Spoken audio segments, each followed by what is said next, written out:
English నేర్చుకుని అనర్గళంగా మాట్లాడాలనుకుంటున్నారా? అయితే వెంటనే కాల్ చేసి రిజిస్టర్ అవ్వండి. నమస్తే రమ్మగారు. నమస్తే జయ. ఏదైనా కొంచెం పెద్ద కథ చెప్తారండి? పూర్వం అంట ఉజ్జయిని నగరంలో ఆ సాగర దత్తుడు బుద్ధవర్మ అని ఇద్దరు వ్యాపారస్తులు ఉండేవాళ్ళు. ఓకే. ఈ సాగర దత్తుడు సహజంగా ఆయన వ్యాపారం అయింది. బుద్ధదత్తుడు ఏంటంటే కొంచెం రాజకుటుంబానికి బుద్ధవర్మ రాజకుటుంబానికి చెందిన వ్యాపారి. ఓకే. ఈ సాగర దత్తుడు సముద్రం మీద వ్యాపారం చేసేవాడు. ముందేదో మగపిల్లలు ఉన్నారు. ఈయన ప్రయాణం అవుతున్నప్పుడు వాళ్ళ ఆవిడ భార్య అప్పుడే నెల తప్పింది. ప్రయాణం అయిపోయాడు. అయితే సముద్ర మధ్యలో కొన్ని పడవలు ఒక చోట ఆపుకుని కలుసుకుంటారు కదా, ఆ కలుసుకున్నప్పుడు బుద్ధవర్మని కలుసుకున్నాడు. ఓకే. అప్పుడు ఏదో ఒక మాటల సందర్భంలో నీకెంత ఉంది నాకెంత ఉంది నువ్వెంత నేనెంత అని డిస్కషన్ పెట్టి నీకు నాకు ఆడపిల్ల మగపిల్లాడు పుడితే మన పిల్లలకి పెళ్ళిళ్ళు చేద్దామని చెప్పుకున్నారు. అప్పుడే డిసైడ్ చేసేసుకున్నా. అప్పట్లో అలాగే జరిగేవి పిచ్చి రోజులు కదా, మాట్లాడుకున్నారు. బాగానే ఉంది. అయితే ఏమైంది, మన సాగర దత్తుడు ఇంటికి వచ్చేసరికల్లా వాళ్ళ ఆవిడ మెడ మీద మెడలో ఒక మల్లెపూలు దండేసినంత పిల్లని ఎత్తుకొచ్చింది. అబ్బో ఎవరి మల్లిక అని అడిగాడు ఆయన. మన కూతురే, ఇప్పుడు మొన్న మీరు వెళ్ళాక పుట్టిన పాపాయి అని చెప్పింది. బాగుంది పిల్ల, ముద్దుగా. పిల్లకి మల్లిక అని పేరు పెట్టారు. మల్లె పువ్వులేనే చక్కగా ఉండేది. సరే ఏమైంది, ఇతను కూడా మన బుద్ధవర్మ కూడా ఊరు చేరిపోయాడు. ఊరు చేరిపోతే ఏమైంది, ఈయన చెప్పాడు వసే మరి పిల్లాడిని డెలివరీ అయిపోయింది కదా, పిల్లవాడిని ఎత్తుకురమ్మన్నాడు. పిల్లవాడిని ఎత్తుకురమ్మంటే వాడు ఒంటి కన్ను ఒక కన్ను మూసిపోయింది, గూని బావుండ్లా అస్థిపంజరంలా ఉన్నాడు పిల్లాడు. ఇదేంటి ఈ ఒంటెని కన్నావు అన్నాడు. ఒంటెని కన్నావు ఏమిటంటే ఆయన తండ్రి ఒంటె అనేసరికల్లా వాడు ఆకారం పాపం బాగుండలేదు కదా, అందరూ ఓష్టుడు అని పిలిచేవాళ్ళు వాడిని. అయ్యో. ఓష్టం అంటే ఒంటె, గూని పిల్లవాడు. ఇంకా ఏవో పిల్లలు ఉన్నారు వాళ్ళకి, ఈ పిల్లాడు. అయితే ఊరంతా వాడిని అలాగే పిలిచేవాడు. ఇతను ఏమన్నాడు, వసే ఎలాగే నేనేమో సాగర దత్తుడితోటి పెళ్లి సంబంధం మాట్లాడాను, మన పిల్లాడికి వాళ్ళ పిల్ల నుంచి పెళ్లి చేస్తానని ఒప్పుకున్నాడు. ఇప్పుడు పిల్లాడు పుట్టాడని ఉత్తరం రాయాలి కదా అంటే రాయమని. పిల్లాడు పుట్టాడు అని ఉత్తరం రాస్తే మాకు ఆడపిల్ల పుట్టింది, పేరు మల్లికని పెట్టాం, పిల్ల బాగుందని చెప్పాడు. బాగుండేదని ఈయనేం చెప్తాడు, ఊరుకున్నాడు. ఊరుకున్నాక పిల్లాడికి ఒక 4-5 ఏళ్ళు వచ్చాక మన సాగర దత్తుడి దగ్గర నుంచి కొంతమంది ఈ ఊరు వస్తూ ఏమంటే మా పిల్లని, మా సాగర దత్తుడి గారి పిల్లని మీ అబ్బాయికి ఇస్తామని ఒప్పుకున్నారట, మరేమోను పిల్లాడిని ఒకసారి చూసిరమ్మన్నారు, కాబోయే అల్లుడు అన్నారు. అనేసరికల్లా కాబోయే అల్లుడు లేడు, ఎక్కడికో వెళ్ళాడని చెప్పారు. చెప్తే ఏమండి మనం మసిపూసి మారేడుకాయ చేద్దాం, పెళ్లి సంబంధం పోగొట్టుకుంటామా ఎక్కడైనాను, పిల్లాడిని అసలు చూపించద్దు కొన్నాళ్ల పాటు, పెద్దయ్యాక ఏదో ఒకటి చెప్పి చేద్దాం పెళ్ళి, ఈ లోపల స్నేహం పోగొట్టుకోవడం ఎందుకు, వ్యాపార సంబంధాలు ఉన్నాయి, పెళ్లి దాకా మన వ్యాపార బంధం ఇలా నిలబెట్టుకుందాం, రాబోయే లక్ష్మిని కాపాడుకోవాలి కానీ చెడగొట్టుకోకూడదు, పిల్లాడి మీద వాడికి చూపించకుండా ఏదో వేషం వేద్దామని చెప్పింది. 4 ఏళ్లకు ఒకసారి వచ్చారు, 8 ఏళ్లకు ఒకసారి వచ్చారు. 8 ఏళ్లకు వచ్చినప్పుడు ఏమన్నారు, మా పిల్లాడు తామ్రలిప్తి నగరంలో ఉన్నాడు, ఊళ్ళో లేడు, మేనమా దగ్గర వేదాధ్యయనం చేస్తున్నాడు అని చెప్పారు. పిల్లాడికి 14 ఏళ్ళకి వచ్చాక ఇంకోసారి వచ్చారు. వచ్చేసరికి అలా ఏమైంది, ఈసారి అన్నారు పిల్లాడు అక్కడే చదువుకుంటున్నాడంటే వాళ్ళు ఆశ్చర్యపోయారు. అదేమిటి 14వ ఏడు వచ్చింది, 8వ ఏడు వచ్చినప్పుడు మేనమామన్నారు, 8 నుంచి 14 6 ఏళ్ళ వేదాధ్యయనం చేసి వాడేం చేస్తాడు, వ్యాపారం చేసుకోవాల్సిన వాడు, తండ్రి వ్యాపారంలోకి 12-14 ఏళ్ళ సరికి వ్యాపారంలో కుదురుకోవాలి, వ్యాపారం లేదు పాడు లేదు, ఏమిటో ఇలా చెప్తున్నారు ఏంటని పోయి ఇంటికి వెళ్ళి సాగర దత్తుడితో చెప్పారు. ఆయన అన్నాడు అలా కుదరదు, ఎలాగైనా పిల్లాన్ని చూపించాల్సిందేనని చెప్పండి. పెళ్లి నుంచి చూపించలేదు కదా, చూపించలా, ఎన్నాళ్ళైంది చూడలేదు, పిల్ల పెళ్ళిడికి వచ్చేసింది, 14-15 ఏళ్ళు వచ్చినాయి, పిల్ల పెళ్లి చేసేయాలి, ఏమైనా సరే పిల్లాన్ని చూపించవలసిందేనని చెప్పమన్నారు. మళ్ళీ పోయారు వీళ్ళు ఆయన దగ్గర నుంచి, సాగర దత్తుడి దగ్గర నుంచి కొంతమంది దూతలు. ఏమిటండి తేపకో కబురు చెప్తారు, పిల్లేమో ఈడేరిపోయింది, మేము పెళ్లి చేసేయాలి, మీ అబ్బాయిని పిలిపించండి, మేము ఇక్కడే ఉంటాం, పిల్లాన్ని చూడకుండా వెనక్కి రావద్దని చెప్పారు, కావాలంటే తామ్రలిప్తి నగరానికి మేమే వెళ్తామన్నారు. అనేసరికి వీళ్ళకి గొంతుకి కాయడం పడింది, వెలక్కాయ పడింది గొంతులో. ఏం చేయాలి బాగా ఆలోచించి భార్య అంది, అలా కాదండి ఎవరో ఒక పిల్లాన్ని మన దగ్గర ఉన్న వాళ్ళల్లో కాస్త సలీసుగా బాగున్న వాడిని చూసి పిల్లకి ముడెట్టేద్దాం, ఏముంది ఓం పెళ్ళిళ్ళు, తర్వాత కాపురం మనవాడితో చచ్చినట్టు చేస్తుంది, ఎవరో ఒక పిల్లాన్ని చూపించమని. దొంగ మొహం. అక్కడి నుంచి ఏమైంది, ఈయన చూసాడు చూసి తన దగ్గర పాలనలో తన పోషణలో ఉన్నటువంటి కొన్ని బ్రాహ్మణ కుటుంబాల్లో చూస్తే కాస్త 1-2 ఏళ్ళు అటు ఇటుగా ఉఠావుగా ఉన్న ఒక పిల్లవాడిని సెలెక్ట్ చేసుకున్నాడు. వాడి పేరు యజ్ఞదత్తుడు. బ్రాహ్మల అబ్బాయి. వీళ్ళేమో వ్యాపారస్తులు, తెలిసిందే కదా.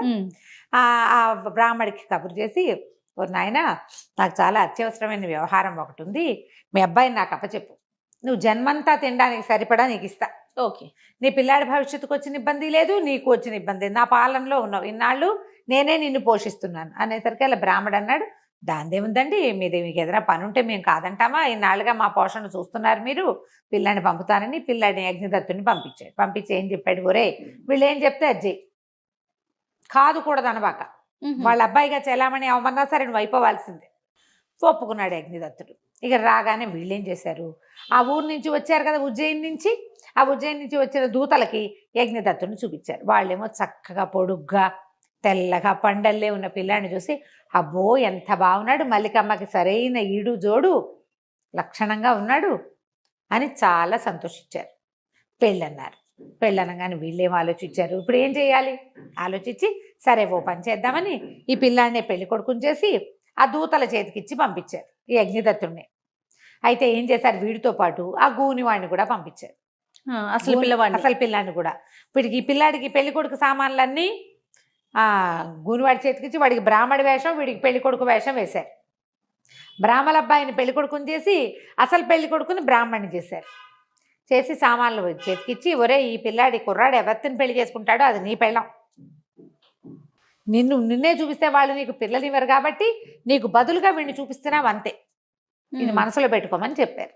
ఈ గూనివాడికి పెళ్లి చేసుకోవాలని ఉంది, ఈడు వాళ్ళందరికీ పెళ్ళిళ్ళు అయిపోతున్నాయి, వీడికి పెళ్లి చేసుకోవాలని, దానికి పెళ్ళి అయ్యే మార్గం లేదు, ఎలాగోలాగా చక్కటి పెళ్ళి వస్తుందంటే మనకేం నష్టం, సరేనన్నాడు.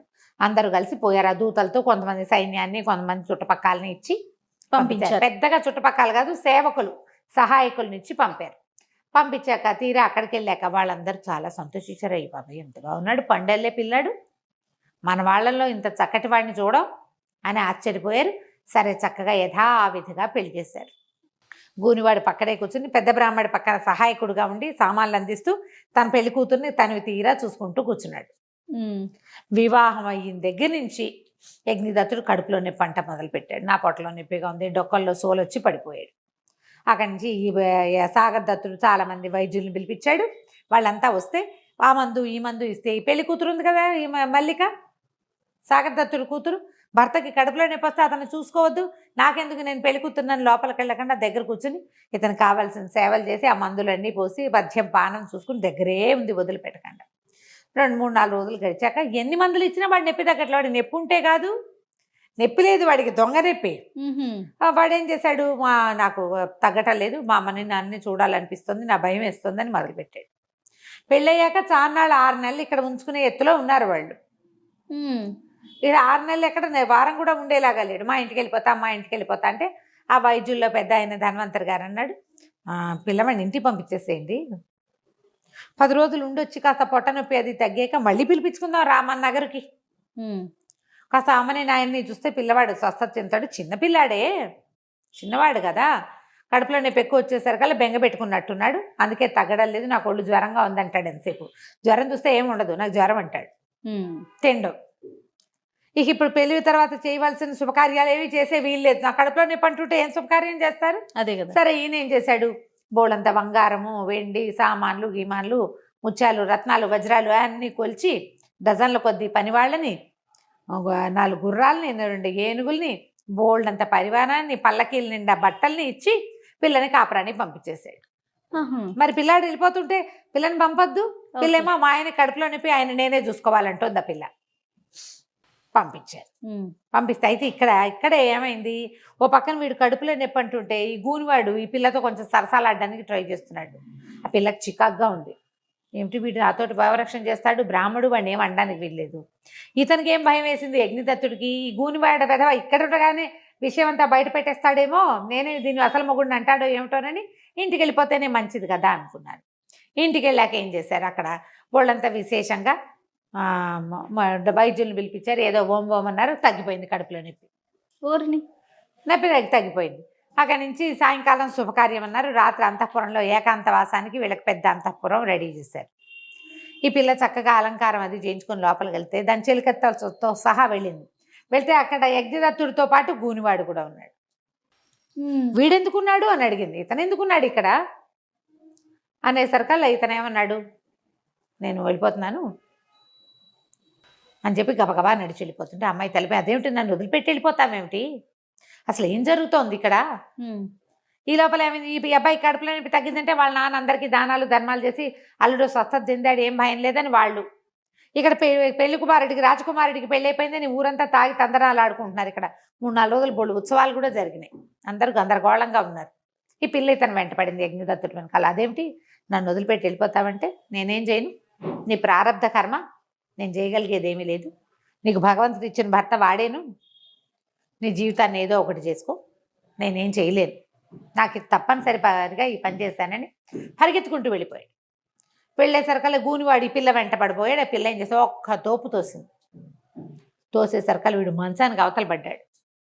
ఈ చెలికత్తెలు, ఈ అమ్మాయి చెలికత్తెలు తెల్లబోయి చూస్తుండగానే వాడికి స్నేహ సేవకులు వచ్చారు. వాడి సేవ చేసుకునే లోపల ఈ పిల్ల పరుగులు పెడుతూ వాడి వెనకాల పరిగెత్తుకుంటూ యజ్ఞదత్తుడి వెనకాల వెళ్ళింది. వెళ్తే అంతఃపురంలో అన్ని చోట్ల దాసదాసి గణమంతా శుభ్రంగా తినేసి తాగేసి తందనాలు ఆడుకుంటూ ఉన్నారు. ఊరంతా మత్తులో జూగుతోంది. వీళ్ళ నగరంతా వీళ్ళ చిన్న జమీ లాంటిది అనమాట. పరిగెత్తి పరిగెత్తి ఎవరో వెళ్తుంటే అతనేననుకుని అటువైపు పరిగెత్తి కనపడలే. అయితే అక్కడ ఈ జనాలంతా తాగేసి ఉన్నారు కదా. ఒక కాపాలి కూడా, ఒక ఆయన బోల్డన్ని సామాన్లన్నీ చుట్టుపక్కల పెట్టుకుని తాగేసి పడిపోయినాడు. ఈ అమ్మాయి అటు ఇటు చూసి ఏం చేసింది, గబగబా తన నగలన్నీ మూట కట్టేసింది.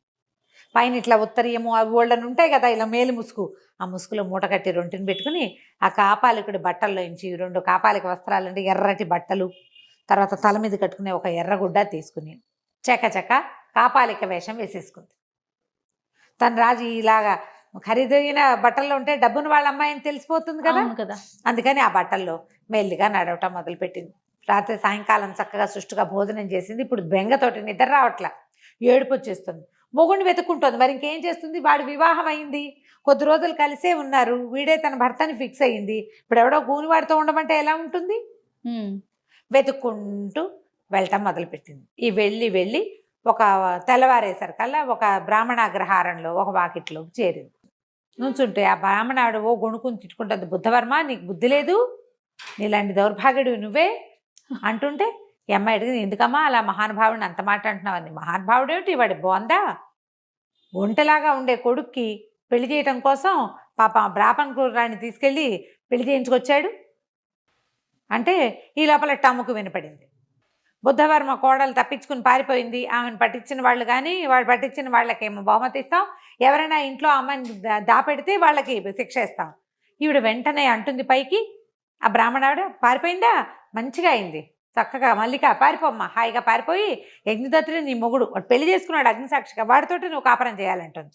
ఈ అమ్మాయి నిర్ఘాంతపోయింది. వెళ్ళి అక్కడ కూర్చుని బిక్కమొహం వేసి నేనేనండి మల్లికని అని చెప్పేసరికి ఆవిడ తెల్లబోయి, అయ్యో ఇదేమిటమ్మా ఈ అవతారం, బోళ్ళంత డబ్బు ఉన్న వాళ్ళ పిల్లవి ఇటా ఉన్నావేమిటంటే, ఏం చేయను, నిన్న రాత్రి ఏకాంత మందిరం అన్నారు, ఆ మందిరంలో ఆ గూనెబ్బాయి ఉన్నాడు, చెలికత్తలంతా ఉన్నారు, వీడే నీ మొగుడని యజ్ఞదత్తుడు కాస్త వెళ్ళిపోయాడు, నా భర్త ఏమో వెళ్ళిపోయాడు, ఏం చేయాలో తెలీదు, అతను వెనకాల పరిగెత్తుకుంటూ వచ్చాను, ఊరంతా తప్పదాగి దోగిపోతున్నారు, భయం వేసింది, అక్కడ ఎవరో కాపాలికుడు కనపడితే ఆ వేషం వేసుకొచ్చాను అంటే ఆవిడ ఏం చేసింది, దామా లోపలికి రాని లోపల తీసుకుపోయి ఆ బట్టలు తీయించి శుభ్రంగా తలంటి పెట్టి, మరి రాత్రి నుంచి దుమ్ము కొట్టుకుపోయిన ఏ పిచ్చిగుడ్డలో అవి, శుభ్రంగా స్నానం చేయించి మంచి బట్టలు ఇచ్చి పక్కన కూర్చోబెట్టుకుంది, అన్నం పెట్టింది. అన్నం పెట్టి ఏమందంటే, నీ భర్త యజ్ఞదత్తుడు ఫిక్స్ అయింది, రామడో వ్యాపారస్తుడో వేరే కదా, అగ్నిసాక్షి నీకు అతనితో పెళ్ళయింది, బుద్ధవర్మ ప్లాన్ నీ విషయంలో వర్కౌట్ అవ్వదు, నీ భర్త ఇంటికి దారి చెప్తా, సానుకూలపరచుకో నువ్వు. అక్కడి నుంచి ఏం చేసింది, మళ్ళీ కాపాలిక వేసి ఆ బట్టలు ఉతికారేసేసింది ఆవిడ, ఆ కాపాలిక బట్టలు. మళ్ళీ మధ్యాహ్నానికి బట్టలు ఆరిపోతే ఈ అమ్మాయి ఏం చేసింది, మల్లిక ఆ కాపాలిక వస్త్రాల ఎర్రగుడ్డలు కట్టుకుని పోయి ఆ యజ్ఞదత్తుడి ఇంటికి వెళ్ళింది. తెలిసిందిగా అడ్రస్ ఈ బ్రాహ్మణావిడ చెప్పింది. అక్కడికి వెళ్ళేసరికి ఆయన ఏదో వేద పాఠం చెప్పుకుంటుంటే వెళ్ళి అక్కడ కూర్చొని ఏం పాఠం చెప్తున్నావు నువ్వు అంది. వేదం చెప్తున్నాను అంటానండి.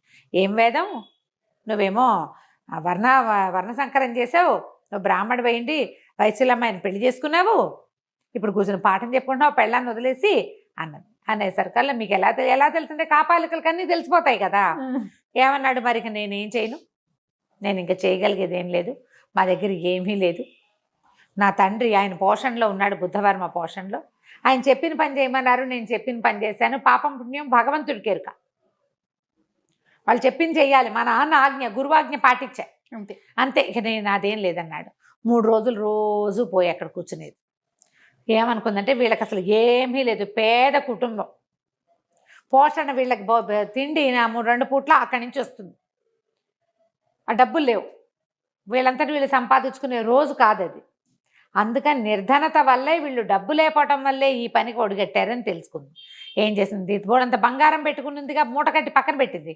అందులోంచి ఒక ముత్యాహారం అమ్మించేసి ఆ ముసలి బ్రాహ్మణావిడితోటి ఏం చేసింది, ఒక వెండి పాత్ర, ఓ బంగారు పాత్ర, ఓ రాగి పాత్ర, 3 నిండా కాసులు పోసి ఈ యజ్ఞదత్తుడి ఇంటి దగ్గర పాతి పెట్టింది. ముందు రోజు రాత్రి వెళ్ళి మర్నాడేమంది, నువ్వెంతో మంచివాడివి, పాఠం ఎంత బాగా చెప్తున్నావు, నీకు నా దగ్గర ఒక మంత్ర పుస్తకం ఉంది, ఆ పుస్తకంలో ఎక్కడెక్కడ ధనరాశులు ఉంటాయో తెలుస్తాయి నాకు, మీ ఇంటి చుట్టుపక్కల ఏమైనా ఉన్నాయేమో చూస్తానుండని హాంఫీం పట్టాది ఇది అని మంత్రం చదివి మీ వాకిట్లో ఆ వేప చెట్టు పక్కన కొంచెం ఎడం వైపుగా తవ్వి చూడు, అక్కడ నీకు బంగారం దొరుకుతుంది అనేసరికి తవ్వి చూశారు. చూస్తే నిజంగానే చిన్న చిన్న చెంబులు, ఇంత బంగారు చెంబు, ఇంత వెండి చెంబు, ఇంత రాగి చెంబు, 3 నిండా కాసులు. అలా ఎప్పుడో పాతపెట్టింది, పూర్వకాలంలో పాతపెట్టబడింది దొరికింది. ఆశ్చర్యపోయారు. అక్కడి నుంచి కుర్రాడు ఏం చేశాడు, యజ్ఞదత్తుడు వాళ్ళ నాన్న చెప్పాడు, నాన్న ఎవరో ఒక కాపాలిక ఒక ఆవిడ వస్తుంది, రోజు వచ్చి కూర్చుంటుంది, మరేమోను తను ఇట్లా చెప్పింది నాన్న అంటే, వాళ్ళ దగ్గర ఏం మాయ మంత్రాలు ఉన్నాయో కనుక్కోమన్నాడు నాన్న. ఈ అమ్మాయి ఏమైంది, నా దగ్గర ఒక మహామంత్ర శాస్త్రం ఒకటి ఉంది, మహాకాళ మంత్రశాస్త్రం, అద్భుతమైన పుస్తకం, ఆ పుస్తకంలో చూసే నేను ఇది చెప్పాను.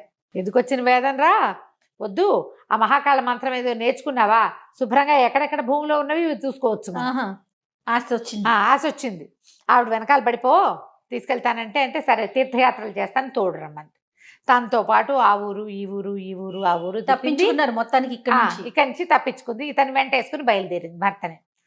ఇద్దరు కలిసి అక్కడ ఇక్కడ స్నానాలు చేశారు, గుళ్ళల్లోకి వెళ్ళారు. ఈవిడ కాపాలిక వేషంలోనే ఉంది. అతను ఆ భార్యను అసలు గుర్తు కూడా పట్ల వెళ్ళిపోయాడు.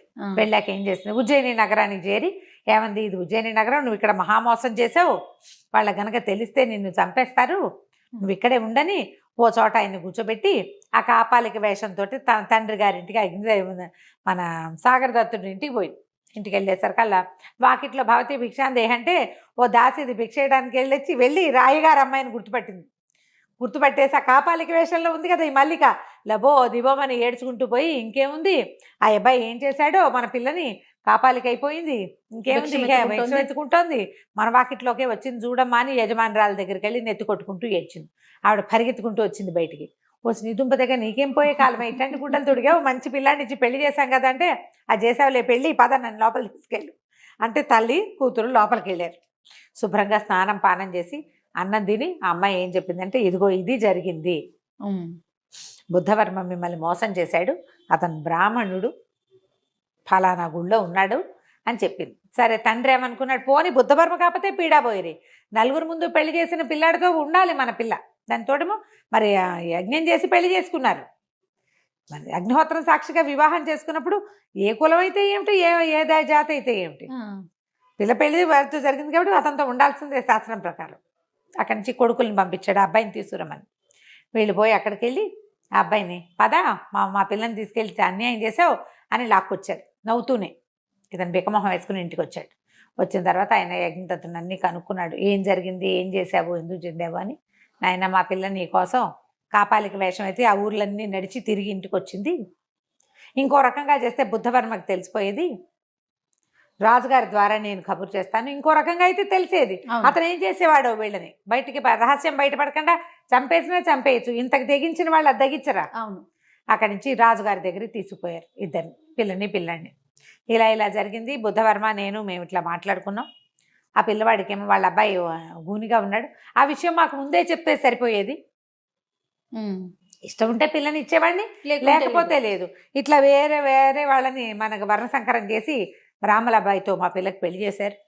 ఆ అబ్బాయి ఏమో వాళ్ళని కాదని లేక పెళ్లి చేసుకున్నాడు అనేసరికల్లా రాజుగారి పిల్ల తెలివికి ఆశ్చర్యపోయి భలే బాగా చేసింది, మొత్తాన్ని భర్తను సాధించుకుంది, వివాహం చేసుకున్న భర్తను నిలబెట్టుకునేందుకు ప్రయత్నం చేసింది ఆ పిల్ల. అది నా కర్మింతే ఏడుస్తూ నాన్న దగ్గరికి రాలేదు, పోనీ ఆ ఊని అబ్బాయిని భర్తగా అంగీకరించలేదు. భగవంతుడికి విలువ ఇచ్చింది, భగవంతుడు ఇచ్చిన బాంధవ్యానికి విలువ ఇచ్చి అతను వెనకాలబడి ఇన్ని రోజులు నడిచి మళ్ళీ పుట్టింటికి చేరిందని. సరే రాజుగారు వెంటనే బుద్ధవర్మకి ఒక కాగితం పంపించి, నువ్వు చేసిన పని బాగుండలేదు, మీ వాడికి తగిన పిల్లని మీ దాంట్లో చేసుకో, వీళ్ళ జోలికి రావద్దని యజ్ఞదత్తుని వీళ్ళతో పాటే ఉంచుకున్నారు. హాయిగా సుఖంగా ఉన్నారు మల్లిక యజ్ఞదత్తుడు. అతను తన బ్రాహ్మణ్యాన్ని వదిలిపెట్టుకోలేదు, ఈ అమ్మాయి చక్కగా భర్తని వదిలిపెట్టుకోలేదు. కథ కంచికి మనం ఇంటికి. నమస్తే. నమస్తే. సుమన్ టీవీలో మీ పర్సనల్ అండ్ బిజినెస్ ప్రమోషన్స్ కోసం కింది నెంబర్కి కాంటాక్ట్ చేయండి.